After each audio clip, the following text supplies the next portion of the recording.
So ayan, ito yung lindol sa Cebu City, 6.7 magnitude. Ayan, oh, simbahan ni Magellan, nag-iba. Cross ni Poncio Pilato, bumagsak. Ano? Grabe. Yawa. Oh, tatawag ng Diyos nila. Yawa daw. Yawa. Oh, yawa lagi. Grabe yung Bisaya, no? Oh, yawa, ano naman daw. Nagtatawag ng Diyos nila, pero yawa ang sinasabi. Ito naman, kuha ito sa kayo na sa simbahan yun ng Cebu. Ito sa may Mactan Bridge. At ito na, naglindol. Yan. Oh, hala. Unang salita, hala. Oh, hala. Yun yun. So, ayan na. Oh. Tumba sila. Kusog daw kayo ng linog. Oh.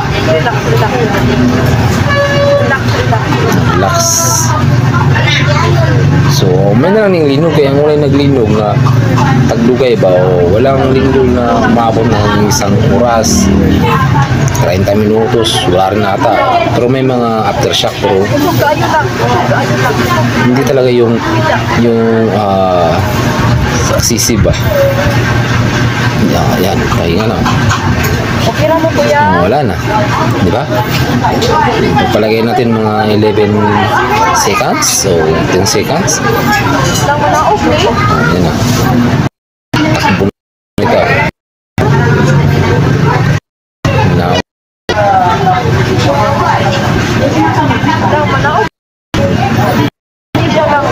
Kayo, so yung 0.6.7 medyo mahina yun kasi pa dun sa ito yun, may sumigaw.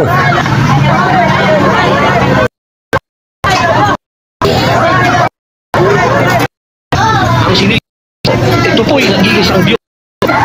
Dito po